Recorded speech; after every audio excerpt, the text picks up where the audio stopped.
Alhamdulillahirabbil alamin. Wassalatu wassalamu ala asyrafil anbiya'i wal mursalin. Nabiyina Muhammadin wa ala alihi wa sahbihi ajma'in. Bengkulu terkenal dengan kue tat. Bahannya sebelumnya direndam. Kita doakan Pak Wali Kota selalu sehat, yang selalu kerja 25 jam. Ya, Pak Wali izin, ini sengaja gerakan subuh berjamaah kita ajak 2 kali di Masjid Merah Putih ini. Kenapa kok 2 kali? Karena kalau sekaligus nggak muat. Jadi ini sekaligus usul, memang masjid ini kayaknya perlu diperbesar lagi. Ya, kita berharap memang di Kota Bengkulu ini terkenal dengan masjid-masjidnya. Masjid-masjidnya yang besar, dan tentu bukan sekedar besar, tapi memang ya penuh jamaahnya. Insya Allah di mana ada daerah kota yang di situ masjid-masjidnya makmur, maka insya Allah masyarakatnya makmur. Itu kunci utama. Tidak mungkin tidak. Kemakmuran tidaklah tergantung dengan sumber daya alam, apalagi sumber daya alamnya banyak. Maka tinggal kuncinya dan fondasinya adalah masjid, di mana masjid itu makmur. Memakmurkan rumah Allah, pasti kehidupan kita dijamin dan diperhatikan oleh Allah Subhanahu wa ta'ala. Yang kedua, kita ingin, ya saya secara pribadi ingin, saya itu guru Pak Wali. Ya datang ke sini di Bengkulu ini niat saya memang ya jadi guru. Guru dari TK ya sampai juga yang manula juga. Ambil pelajaran. Saya ingin menunjukkan bahwa ternyata pejabat itu nggak enak-enakan. Pejabat itu nggak enak. Banyak orang membayangkan jadi pejabat itu enak-enakan. Tidak. Ternyata wali kota ini kerjanya itu 25 jam. Ya 25 jam. Andaikan ada waktu 25 jam, andaikan ada 30. Ya bayangkan, jam 1 malam itu di pasar. Tengah malam tuh nyikat jualan apa itu? Masya Allah, keramik itu. Disikat. Ya Allah, itu. Masih gitu di depan kantor wali kota itu ditumpuk sampah di situ. Besoknya diundang makan yang numpuk sampah. Coba. Dan begitulah. Artinya apa? Memang kita hidup di sini ini kerja. Semakin besar orang itu, memang semakin besar kerja dan tanggung jawabnya. Banyak orang mengira semakin besar, semakin tinggi itu semakin nganggur. Bukan begitu. Hidup ini siapa yang paling banyak berjuang dan siapa yang paling banyak memberikan pengorbanan, maka itulah nanti yang paling besar ganjarannya. Jangan percaya kalau ada orang mengatakan kerja sekecil-kecilnya untuk mendapatkan hasil yang sebesar-besarnya. Itu bohong. Nggak mungkin terjadi. Anak-anakku semuanya, bapak, para pemuda, para pelajar, nggak ada pernah ceritanya pelajar itu mendapatkan ilmu yang besar kecuali belajar dengan sungguh-sungguh. Nggak mungkin. Termasuk juga guru. Nggak mungkin guru itu mendapatkan sesuatu yang sangat hebat kecuali guru itu memang habis-habisan mengajar. Maka kalau sengaja mengajar jam 7 lalu balik jam 4 lalu kemudian selesai, itu bukan guru. Guru itu mengajarnya iya sama 24 jam atau 25 jam tadi. Itu begitu. Halo, serius sekali. Termasuk orang tua, ibu. Nggak mungkin orang tua itu mendapatkan anak hebat kalau ternyata anak itu hanya dikasih HP lalu kemudian tinggal pergi. Nggak mungkin. Percaya. Ibunya Imam Syafi'i dan punya anak Imam Syafi'i. Bayangkan, itu gendong Imam Syafi'i dari Palestina ke Mekah. Lalu kemudian setiap hari mempersiapkan bagaimana Imam Syafi'i yang masih kecil itu belajar. Begitu juga dengan ibunya Imam Malik. Begitu juga dengan ibunya Imam Bukhari. Dan begitulah orang-orang tua dahulu. Termasuk ujungnya para pelajarnya.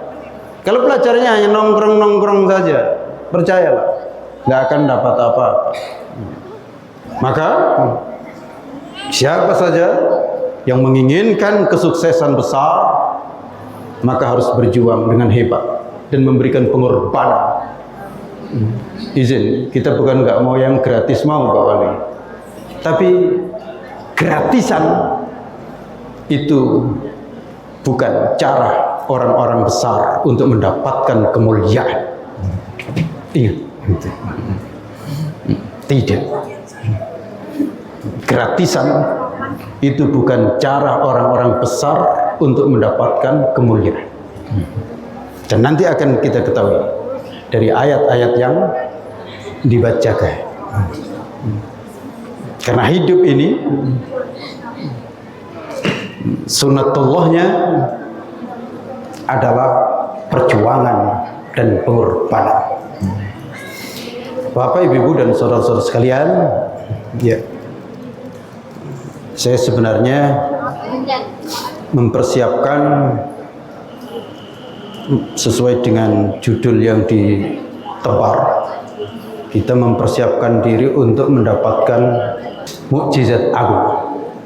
Tapi tadi ayat-ayat dibacakan kayaknya terseret juga hati untuk ingin mau tidak mau untuk mengambil pelajaran dari ayat-ayat yang dibacakan tadi. Sebenarnya saya ingin ayat ini itu nanti setelah bulan Ramadan kita awali lagi. Tapi ya ayat-ayat yang dibacakan tadi itu menggugah kita semua, dan insya Allah juga kita bawa bagaimana persiapan kita untuk mendapatkan mukjizat agung di bulan Ramadan. Yang pertama, kita mendapatkan pelajaran Tabarakalladzi biyadihil mulku wa huwa ala kulli syai'in qadir. Maha suci Allah yang di tangannya kekuasaan dan dia atas segala sesuatu itu maha kuasa. Alladzi khalaqal mauta wal hayata liyabluwakum ayyukum ahsanu amala. Allah zat yang menciptakan kematian dan kehidupan untuk menguji kalian siapa di antara kalian yang paling baik amal perbuatannya. Dan dia maha kuasa lagi maha pengampun. Pelajarannya pertama, manusia dalam kehidupan ini diberikan oleh Allah Subhanahu wa taala ujian. Jadi tujuan manusia diciptakan di dunia ini adalah untuk diuji. Bayangkan, orang itu kalau dalam kondisi ujian itu kan pasti ya nggak ada yang kira-kira itu ngantuk gitu. Nggak ada kan ujian dalam kondisi ngantuk. Pasti ada persiapan yang sangat hebat. Maka kemarin juga ada pertanyaan, kenapa ada surga dan neraka bagi manusia? Ya jawabannya karena manusia itu diuji. Dan perlu diketahui, hanya manusia yang diuji. Malaikat tidak, langit dan bumi tidak, hewan tidak. Ditambah lagi kalau yang diuji itu ya jin. Tapi kita tahu sebenarnya beda jin dengan manusia itu. Yang menjadi makhluk Allah yang paling utama untuk diuji itu manusia. Maka di sini ayatnya liyabluwakum, kalian. Maksudnya adalah manusia diuji. Oleh karena itu ini hendaknya disadari, kita ini sedang diuji. Anak-anakku sekalian, kalian sedang diuji. Maka jangan dibiasakan di masjid itu ngobrol. Dan saya ingin orang tuanya juga, kemarin juga kita ingatkan Pak Wali, silakan ke masjid membawa anak. Tapi orang tua menjaga dengan baik bagaimana anak di masjid. Jangan anak dibawa ke masjid tapi tidak dijaga. Gitu. Apalagi sekedar disuruh anak, berangkatlah anak ke masjid, ngobrol kamu di rumah. Maka ngobrol dia nanti di masjid. Begitu juga masjid harus juga menyiapkan penjagaan. Gak apa-apa anak-anak masjid ke masjid, tapi masjid harus mempersiapkan ada yang menjaga anak-anak. Jangan sampai ada yang senda gurau lalu tertimpa tabir. Waliyadzubillah. Kalau ada yang di masjid diatur kok nggak mau, maka nggak apa-apa, disuruh pulang. Di masjid itu ada aturan. Dan ini konsekuensi daripada ujian. Oleh karena itu pelajaran berikutnya, karena manusia itu diuji, perlu diketahui bahwa kehidupan ini ada aturan. Ada aturan. Maka kita diperintahkan oleh Allah, lihat langit, lihat bumi, lihat bulan, lihat bintang. Semuanya farji'il basara hal tara min futur. Ulang, lihat. Apakah ada sesuatu yang tidak serasi? Semuanya serasi. Semuanya mengikuti aturan Allah Subhanahu wa taala. Perlu diketahui, langit dan bumi semuanya mengikuti aturan Allah. Termasuk bukti nyata Ramadan itu tiba tepat waktunya adalah karena mengikuti aturan Allah. Karena apa? Ramadan tunduk dan patuh kepada Allah dengan hitungan rembulan itu. Meskipun ya kayaknya nanti ada yang beda.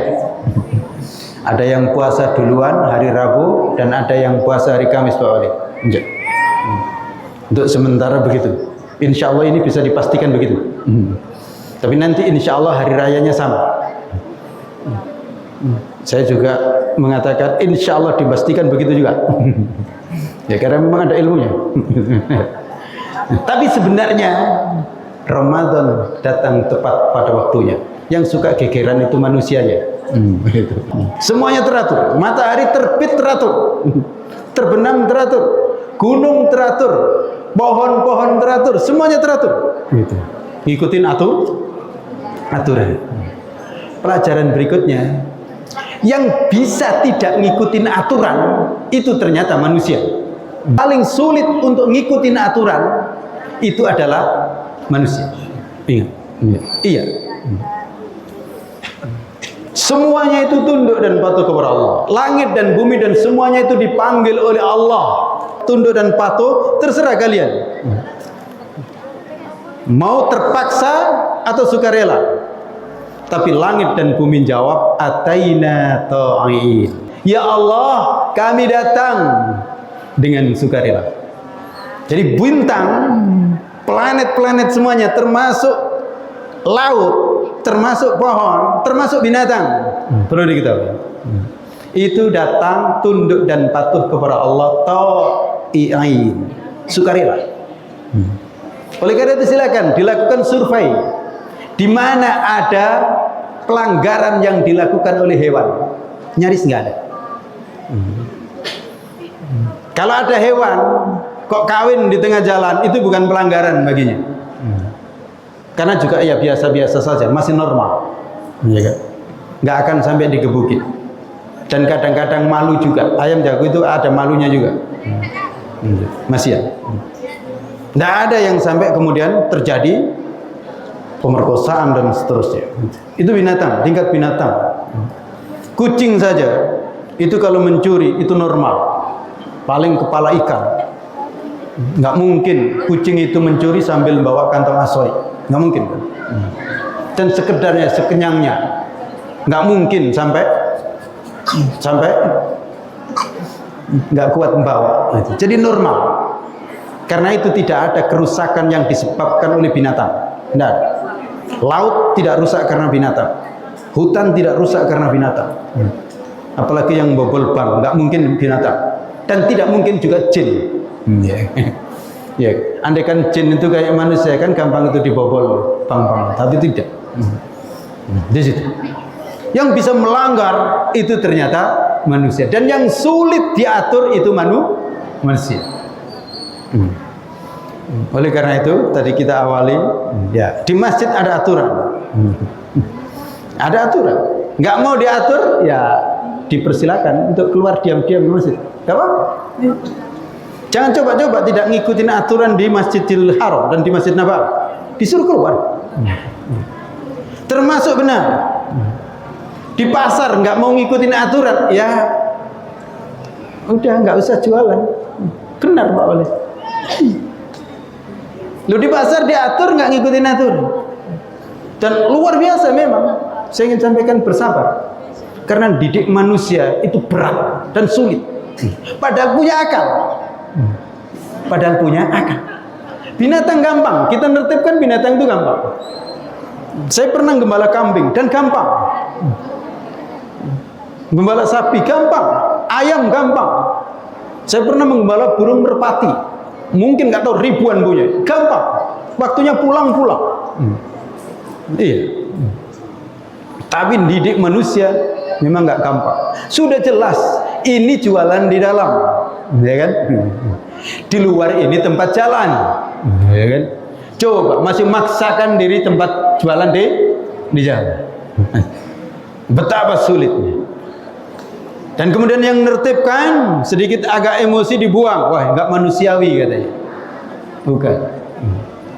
Dalam kondisi tertentu ya manusia nggak bisa diatur dengan baik-baik, tegakkan. Jangan heran kalau kemudian kita misalnya nanti umroh, ya kan? Gimana ibu-ibu? Siap umroh? Siap umroh? Siap haji? Iya, persiapkan. Tapi siapkan ngikutin aturan. Dan kalau nggak siap, maka dilindes di sana. Tapi alhamdulillah rata-rata siap. Dan karena itulah tertib. Memang ada kadang-kadang yang masih jualan di pinggir, tapi itu dalam kondisi ya bekap-bekap lah. Ada langsung dibawangin itu. Dan oleh karena itu saya sarankan juga nanti kalau kita umroh di sana, kok ada yang jualan di pinggir jalan, jangan dibeli. Kemungkinan itu haram. Ya, saya khawatir itu haram. Kenapa? Karena dia jualan ilegal, tidak pada tempatnya. Karena kalau kita beli, kita berarti menumbuhkan juga orang jualan di situ. Dan kalau orang jualan di situ, maka itu mengganggu ketertiban dan itu bahaya. Bisa nyawa taruhannya di situ.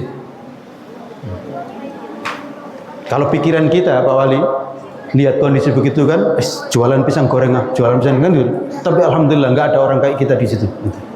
Sehingga ya dikit paling jualan jilbab ya, tapi itu ya langsung ditertibkan dan sekarang nyaris ya sudah nggak ada, dan itulah tertib gitu. Nah di sini kita mendapatkan pelajaran. Coba lihat yang nggak punya akal itu nurut dengan tata aturan Allah Subhanahu wa Ta'ala. Karena itu berikutnya kita tahu orang yang sukses itu adalah orang yang tertib ngikutin aturan. Tadi kita tahu orang sukses itu yang berjuang habis-habisan. Yang kedua, orang itu kalau mau sukses ikutin aturan, disiplin dengan aturan Allah Subhanahu wa Ta'ala. Yang mau punya anak bagus, maka persiapkan untuk ngikutin aturan bagaimana hidup rumah tangga yang diatur oleh Allah Subhanahu wa Ta'ala. Saya ingin juga pesan dengan Pak Wali, saya anggap sebenarnya adik saya beliau. Saya kenal beliau ini kan dari dulu, wartawan. Saya juga wartawan. Saya ikut kursus wartawan. Dan saya mendapatkan rezeki pertama itu juga dari wartawan. Saya nulis. Di pesantren saya nulis. Lalu kemudian saya dapat honor yang nggak saya sangka-sangka. Dan itu bisa nutup sekian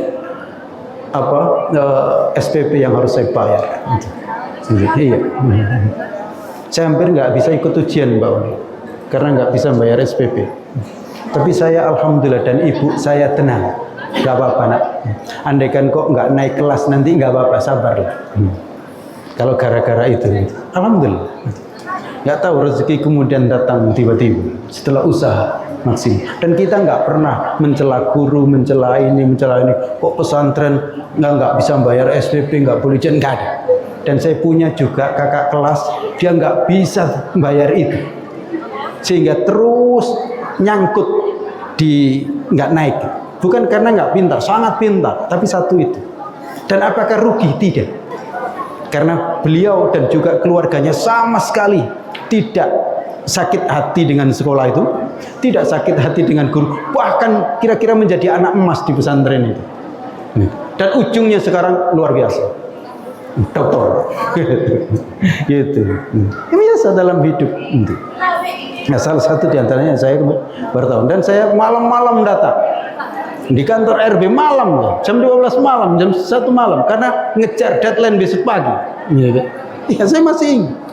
Jadi kalau memang beliau kerja 25 jam ya biasa, karena memang dulu wartawan begitu. Saya sudah kenal tulisan-tulisan saya dan menjadi banyak buku di RB dan berkat beliau. Ya, sampai sekarang alhamdulillah. Insya Allah sebentar lagi terbit lagi tulisan, insya Allah. Maka itulah saya ingin juga pesan kepada semua pejabat yang ada, silakan pimpin masyarakat dan silakan untuk mengikuti aturan. Karena kalau tidak ikut aturan bahaya. Bahaya. Rakyat nggak ngikutin aturan bahaya, pejabat nggak ngikutin aturan bahaya. Ya kan? Ibu-ibu, halo? Santri, pelajar nggak ikut aturan bahaya, nggak akan sukses. Ibu-ibu jangan senang kalau anaknya nilainya tinggi, tapi nggak disiplin, nggak ngikut aturan. Jangan senang, karena alamat nanti tidak akan sukses. Pinter tapi nggak ngikutin aturan, pinter tapi nggak disiplin, itu nggak ada gunanya. Maka orientasinya jangan hanya nilai, tapi anak saya ngikutin aturan tidak, anak saya beradab atau tidak, anak saya berakhlak atau tidak. Itu yang sangat penting. Dan izin, ya, carilah sekolah yang menegakkan aturan. Sebagaimana yang kita sebutkan tadi, kalau nggak ngikutin aturan nggak usah di sini. Gitu. Sebagaimana di masjid nggak ngikutin aturan jangan di sini. Termasuk di kota Benar, nggak ngikutin aturan nggak usah di kota Bengkulu, ya kan? Tapi di kota lain juga nggak akan boleh juga. Gitu. Dan itulah kenapa manusia ini ada pemimpin, ada aparat, ada polisi, ada tentara. Karena rupanya manusia ini paling sulit hidup mengikuti aturan. Nggak perlu ada polisi untuk harimau atau untuk hewan, nggak perlu. Kalau ada polisi hutan, itu saya kira yang paling mereka amankan bukan hewannya, tapi manusia yang suka nyerobot hutan. Nggak perlu memang. Tapi untuk manusia rupanya nggak bisa ngikutin aturan kalau tidak ada penegak aturan, penegak hukum. Nah, disinilah kita masuk di bulan Ramadan. Bapak, Ibu, dan saudara-saudara sekalian, kenapa bulan Ramadan ini hadir? Sebenarnya bulan Ramadan ini hadir untuk mendidik kita agar kita ini ngikutin aturan. Agar kita ngikutin aturan disiplin. Makanya mulainya sebelum fajar terbit.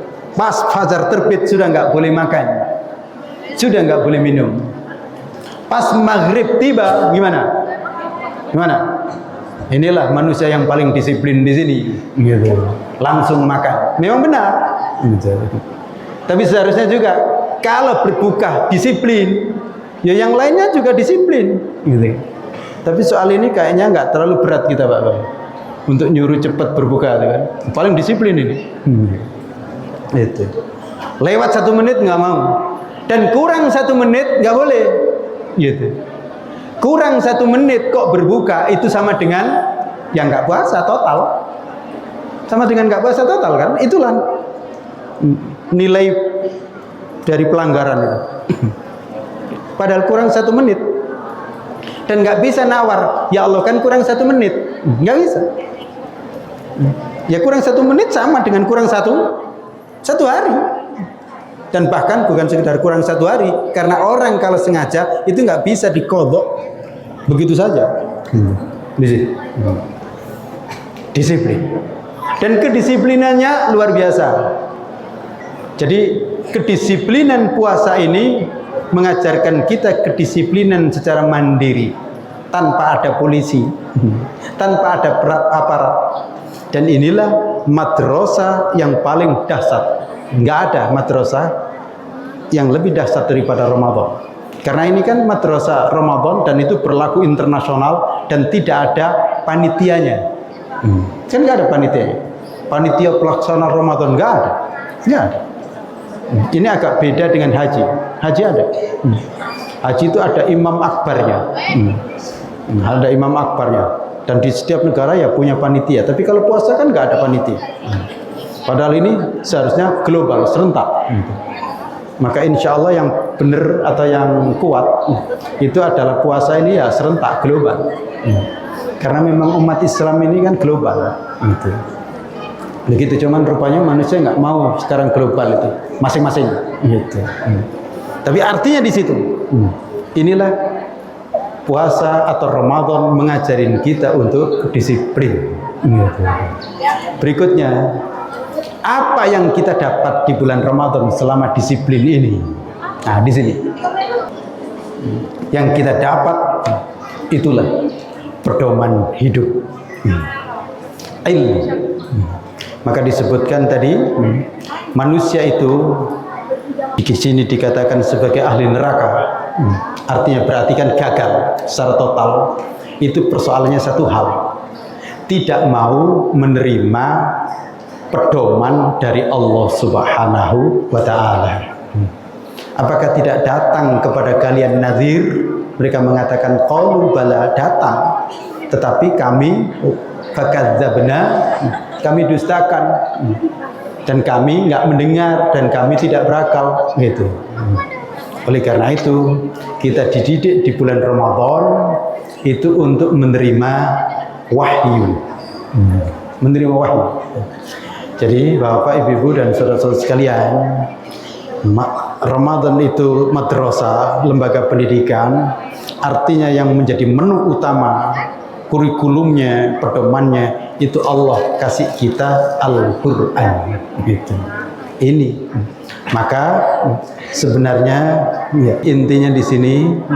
Jadi di bulan Ramadan itu apa yang harus kita lakukan adalah baca Quran. Dan tentu bukan sekedar membaca, memahaminya dan mengamalkan. Gitu. Jadi kenapa kok kita puasa? Supaya nggak ada kesibukan lain, gitu.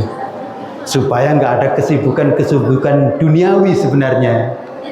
Sehingga kita betul-betul fokus untuk belajar Al-Quran di sini. Oleh karena itu ibu-ibu, bapak, kalau anak kita belajar kok kemudian merasa kelaparan, itu benar. Tapi sebagai pelajar, santri, kok merasa kekenyangan terus, maka itu ada yang salah. Gitu. Ya. Ilmu ini sulit masuk kalau dalam kondisi kekenyangan. Saya ingin sampaikan, ilmu sulit masuk, hidayah sulit masuk kalau posisi perut kekenyangan. Kapan ilmu itu gampang masuk dan kapan hidayah itu gampang masuk? Saat perut kita itu sedikit agak kelaparan, ya. Dan di pikiran kita dunia itu kecil, dunia itu kecil, syahwat itu kecil. Maka saat itulah insya Allah ilmu masuk. Maka bulan Ramadan itu adalah bulan yang dahsyat. Karena Allah sebut syahrul Ramadan alladzi unzila fihil Qur'an. Bulan Ramadan itu bulan Al-Quran, gitu. Maka kesibukannya adalah baca Quran. Tapi sekali lagi kita ingatkan, jangan sekedar dibaca, bukan sekedar khataman. Nah, ingat, bukan sekedar khataman, harus naik kelas dimengerti Al-Quran itu.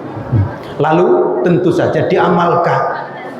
Al-Quran dibaca nggak dimengerti, itu Allah katakan nyaris seperti keledai. Itu Al-Quran, surat Al-Jumu'ah. Baca Quran tapi nggak ngerti, nyaris keledai. Ngerti nggak mengamalkan, itu sama juga nyaris seperti keledai, karena sama.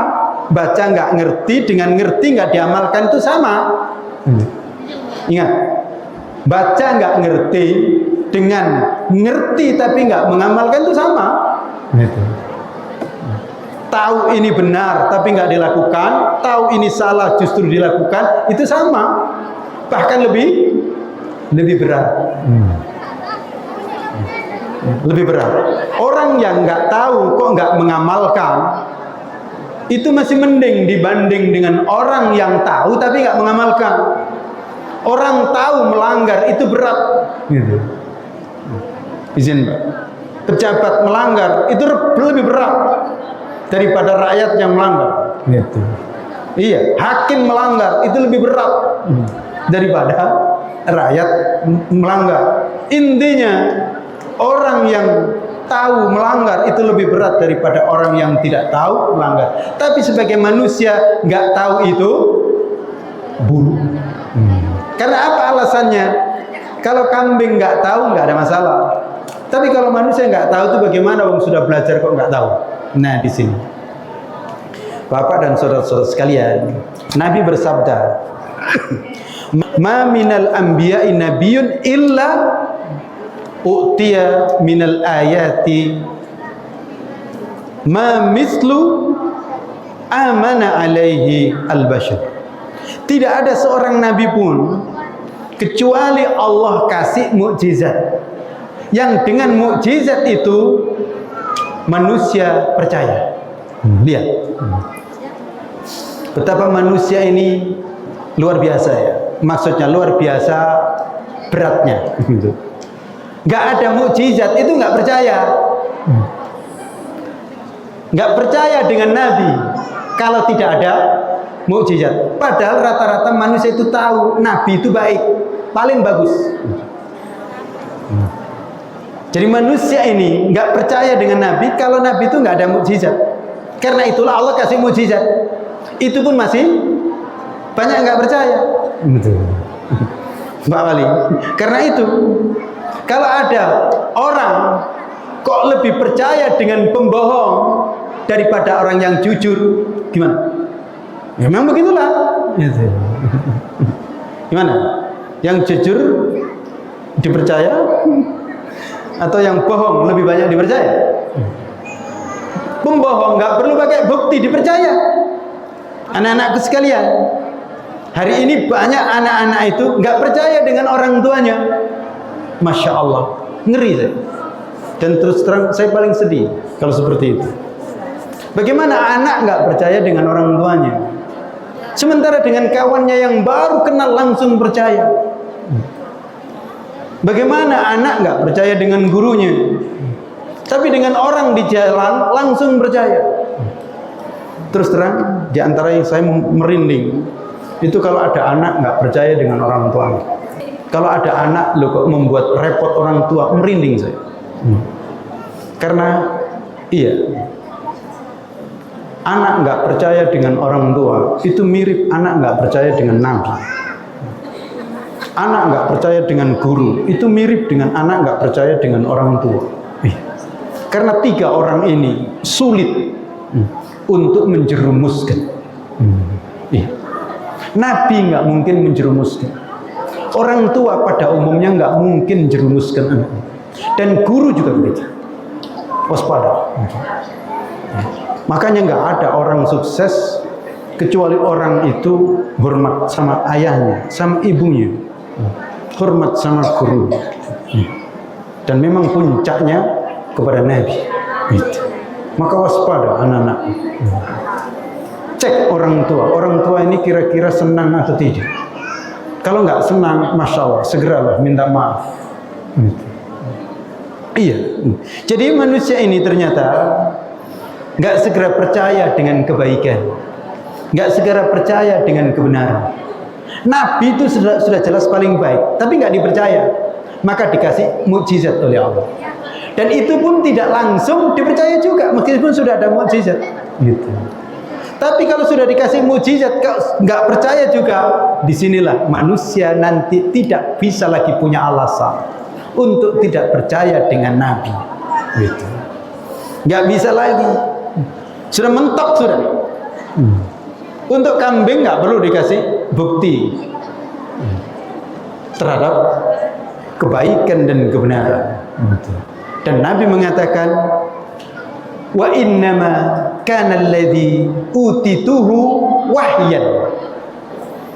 Dan sesungguhnya yang diberikan kepadaku sebagai mukjizat itu adalah wahyu. Auhahu Allahu ilayya, yang Allah wahyukan kepadaku. Nabi mendapatkan mukjizat itu, beliau mengatakan, mukjizatku itu hanyalah wahyu, yaitu Al-Quran. Kalau Nabi Musa tongkat membelah laut, Nabi Isa punya ilmu bisa menghidupkan orang yang mati, bukan sekedar menyembuhkan orang sakit. Dan sebelumnya memang ibunya, anak-anakku ini perempuan semua ya, ini rata-rata perempuan. Saya tunjukkan ya. Sebelum Nabi Isa, karena ini mumpung perempuan, ayatnya kemarin sebenarnya, dan di ayat terakhir surat Tahrim, Maryam itu terkenal apa ya? Doanya mustajab. Maryam itu doanya mustajab. Dan di antara doanya mustajab itu, pada saat itu paceklik, tapi ternyata di depannya itu ada makanan yang siap. Itu Maryam. Saking mustajabnya doa. Perlu diketahui, dalam hal ini boleh dikatakan gurunya kalah, yaitu Zakaria. Zakaria. Oleh karena itu, saya selalu mengatakan kepada anak-anakku santri, anak-anakku, doa kalian bisa lebih mustajab daripada doa abah. Iya. Doa santri itu bisa lebih mustajab daripada doa. Sampai dikirim oleh Allah, sementara Zakaria tidak. Kenapa? Kenapa kok mustajab doanya? Maryam itu sangat menjaga kehormatan. Sangat menjaga kehormatan. Di pesantren, di Masjidil Aqsa, menjaga kehormatan. Sehelai rambut pun tidak kelihatan. Dan tunduk patuh kepada Allah, belajar wahyu yang Allah turunkan. Itulah ibu-ibu, anak kita yang di pesantren, kalau menjaga kehormatan dan betul orientasinya hanya ingin mendapatkan wahyu, sungguh-sungguh mustajab doa. Maka jangan takut kelaparan. Kalau sampai kelaparan, Allah kirim itu makan. Iya. Bandingkan, nanti setelah sudah nggak santri, Maryam itu setelah nggak santri ya, itu di saat melahirkan itu beliau minta dalam kondisi kelaparan, minta kepada Allah rezeki makanan, tapi Allah nggak langsung kasih. Allah perintahkan wahuzzi, goyang itu pohon kurma. Bedanya, saat masih pelajar santri mustajab doanya, tapi ketika sudah nggak santri agak berkurang dikit usaha goyang, tapi meskipun ya rontok juga itu. Oleh karena itu berbahagialah orang tua yang punya anak-anak belajar dengan sungguh-sungguh, doanya mustajab dan minta doanya. Bisa doa orang tua kalah, bisa doa gurunya kalah, tapi anak-anak jangan sombong, minta juga doanya orang tua, minta juga doa guru, tapi itu artinya, maka jangan disia-siakan. Kenapa? Kehormatannya. Dan ujungnya itulah punya anak mustajab juga doanya. Nabi Isa itu, Nabi Isa itu apa mukjizatnya nggak kelihatan, ngomong saja, doa saja itu di situ. Maka ibu yang mustajab doanya nanti insya Allah punya anak yang mustajab doanya. Ya. Nabi Isa nggak ada mukjizat, tangan kosong. Mainnya itu main tangan kosong, hanya main doa. Orang sakit sembuh, sakit apapun, bahkan mati hidup dan bercerita yang mati. Ini mukjizat Nabi Isa. Dan nanti terakhir Nabi Isa kan turun itu. Nabi Isa untuk mengalahkan Dajjal, iya pedang. Tapi nanti terakhir untuk mengalahkan Ya'juj dan Ma'juj itu nggak bisa lagi main pedang, nggak mempan lagi pedang. Ujungnya senjata pamungkas adalah doanya Nabi Isa. Itu doa. Mukjizat agung yang diberikan kepada Nabi Muhammad adalah Al-Quran, bukan yang lain. Tapi ini beda dengan mukjizat Nabi Isa tadi. Nah, mukjizatnya Nabi Isa doa, tongkat itu nggak diwariskan, sementara Al-Quran diwariskan. Itulah Nabi Muhammad kemudian mengatakan, wa arju an akuna aktsarahum tabi'an yaumal qiyamah. Maka aku berharap nanti menjadi nabi yang paling banyak pengikut pada hari kiamat. Karena mukjizat Al-Quran ini terus menerus, dan salah satu di antara prosesinya adalah bulan Ramadan. Maka silakan dipersiapkan di bulan Ramadan untuk menerima mukjizat Al-Quran ini. Kalau kita betul bisa menerima mukjizat ini keluar dari bulan Ramadan, dahsyat, hebat insya Allah. Tapi kalau di bulan Ramadan yang kita lakukan hanya persiapan buka puasa, persiapan sahur, lalu persiapan hari raya, ya nggak dapat apa-apa. Dan puncak di bulan Ramadan itu adalah di 10 hari terakhir. Maka iktikaf bukan di pasar gitu.